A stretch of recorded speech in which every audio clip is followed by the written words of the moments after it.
మిరియాల చారు కోసం నిమ్మ సైజంత చింతపండును నానబెట్టుకోవాలి.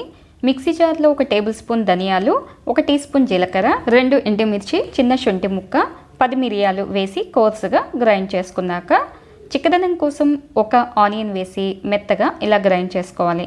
చింతపండు రసం తీసి ఒక బౌల్లో వేసి కొన్ని వాటర్ కూడా యాడ్ చేసి తగినంత ఉప్పు, కారం, 1/2 టీ స్పూన్ పసుపు వేసి కలిపి కొంచెం మరిగాక గ్రైండ్ చేసుకున్న మిరియాల పేస్ట్ వేసి 5 నుంచి 7 నిమిషాలు మీడియం ఫ్లేమ్లో మరిగించాక ఫిల్టర్ చేసుకోవాలి.